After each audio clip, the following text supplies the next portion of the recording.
I'm your host, Bill Bulbeck. We're going to look at and listen to the music and artists that set the stage for the vibrant and ever-growing Christian music industry we enjoy today.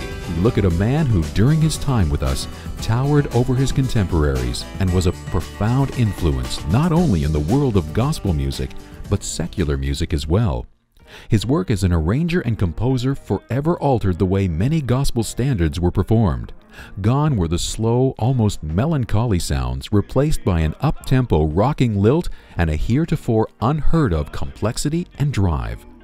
After growing up as part of a church choir, learning and refining his skills and talents along the way, he also became a teacher and mentor to a great many names that would go on to achieve their own legendary status, people like Aretha Franklin and Billy Preston. But even while changing the landscape of gospel music and enjoying unprecedented success as a performer and recording artist, this man also experienced difficult times that challenged his faith and could have jeopardized all that he accomplished. This man was the Reverend James Cleveland, who began his singing career in a South Side Chicago church congregation and wound up traveling the world with the most gifted gospel musicians of his day. James Cleveland was born in Chicago, Illinois on December 5, 1931. James entered the world at the height of the Great Depression, one of 5 children born to Rosie Lee and Benjamin Cleveland. As a young boy, he spent a great deal of time with his grandmother, who attended Pilgrim Baptist Church and was a member of the church choir. As a result of this, James found himself at the church sitting through what seemed to be endless choir rehearsals, bored out of his mind. Eventually, James decided to try to stave off his boredom by quietly singing along with the choir. During one of the rehearsals, his singing was noticed, and impressed, the choir director made James the choir mascot. The choir director, Thomas A. Dorsey, actually went so far as to write a song for James, which he performed at the church. Dorsey continued to teach and direct young James, and that investment of time and effort in the young man's life served to have a lasting impact throughout his career. Apart from singing, James also began to tinker on the piano, and through the process of trial and error, slowly developed his skill on the instrument. A keen ear and above-average ability to grasp musical styles helped him grow in his command of the keys, but his overall approach was deeply influenced by another person, pianist Roberta Martin. Mrs. Martin was the person James copied from, and she went on to provide a huge boost to the young musician's confidence when she published his very first composition, I Want to See Jesus. Under the watchful tutelage of Thomas Dorsey and Roberta Martin, James grew into an accomplished performer, writer, and player. He continued to be involved with the music at Pilgrim Baptist Church, but as a teenager began to sing with gospel groups outside the church as well.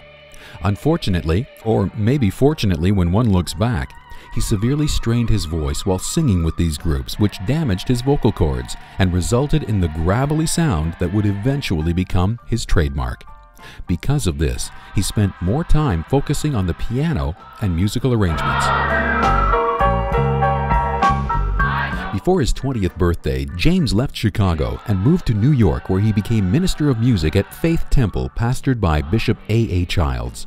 He met organist Herman Stevens, who also helped to contribute to the development of the young Cleveland. Not long after arriving in New York, James found himself on his way to Philadelphia, where he, along with Bessie Folk and Narcissus McKissick, a former member of the Martin Singers, formed the Gospelaires gospel group.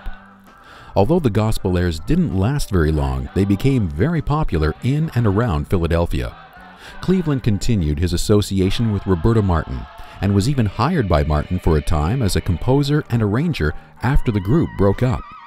His work as an arranger on old standards like Give Me That Old-Time Religion and It's Me, O Lord transformed them into driving, energetic pieces that, to some, seemed unrecognizable from the usual interpretations. James left Philadelphia after a short time and moved to Detroit, Michigan to become minister of music for Dr. C.L. Franklin at the New Bethel Baptist Church. It was here that he met and began to teach a young 9-year-old Aretha Franklin how to utilize her incredible singing gift in the gospel music world. Aretha began to sing solos at her father's church after she turned 10. James left Detroit and moved back to Chicago for a little while, but returned to Detroit and assumed the position of second assistant pastor to Reverend Chris Craig Sr. at Prayer Tabernacle. The Fellowship of Prayer Tabernacle eventually yielded the famous group Voices of Tabernacle, organized by Cleveland. In 1954, Albertina Walker recruited James to join the Caravans, not only as a pianist, but also as a narrator-singer of hymns using his rough yet relaxing voice. In November of that year, Albertina arranged for Cleveland to do his first recording with the Caravans label, States Records. Cleveland would continue to make recordings with the Caravans until States Records closed their doors in 1957. While it might appear that James Cleveland was busy enough with his music and pastoring career before signing with Savoy Records in 1962, it could be argued that his work was truly non-stop afterwards. Not only did Cleveland record with the Gospel All-Stars and Gospel Chimes on Savoy, but he also now had his own group, the Cleveland Singers, who also recorded on the label, backed by a young pianist and organist named Billy Preston. Cleveland's success at Savoy didn't prevent him from moving to California, though, to become the minister of music at Grace Memorial Church of God in Christ in Los Angeles.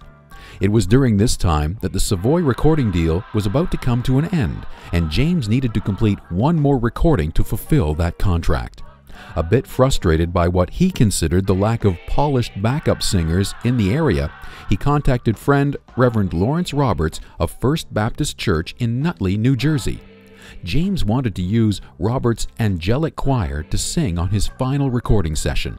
Roberts agreed, and so James, along with his friends Thurston Fraser and Billy Preston, drove all the way from Los Angeles to Nutley, New Jersey.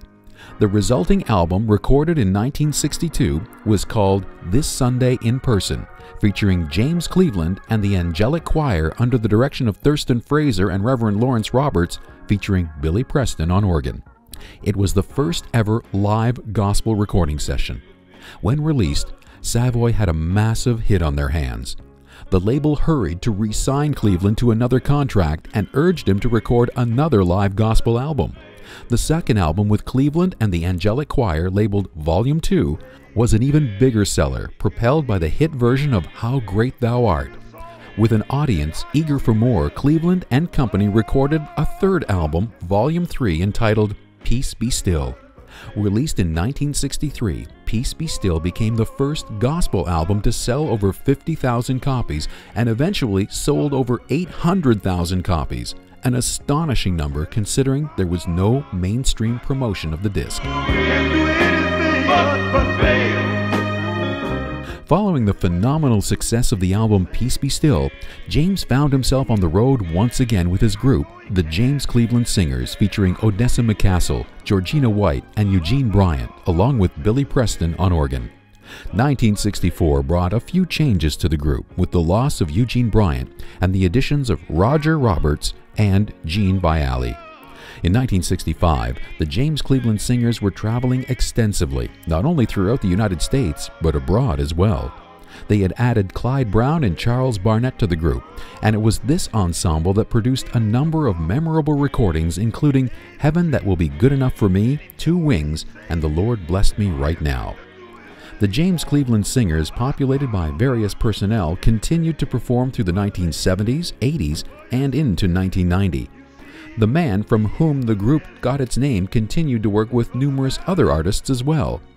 One of the best-known pop music icons Cleveland worked with was Elton John, when James backed up Elton on the song Boogie Pilgrim. One of the projects Cleveland was most proud of, however, was the Gospel Music Workshop of America, founded by James and Albertina Walker in 1968. What had started out as a small group of musicians and vocalists in Detroit grew to become over 500,000 members nationwide. The annual Gospel Singers Workshop Convention, put on by the GMWA, has consistently helped launch the careers of countless young gospel talents. In 1970, Cleveland was fired by the Baptist Church he was with in Los Angeles for emphasizing music over theology. In response, he formed his own church, Cornerstone Institutional Baptist Church.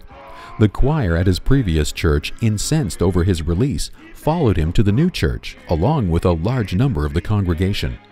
There, Cleveland continued to preach the gospel primarily through music. In the early 1970s, James Cleveland had a new church that was growing rapidly. Recordings that were being made with various groups under his direction, and in all of that, he found the time to put together the Southern California Community Choir. The choir quickly developed a reputation for excellence, and apart from their own recorded works, provided backup for stars like Elton John, Arlo Guthrie, Aretha Franklin, and even rock group Kansas. Eventually, the pace of James's life began to take its toll, and he had to slow down during the last half of the 1980s. He started to suffer from serious health issues in 1989.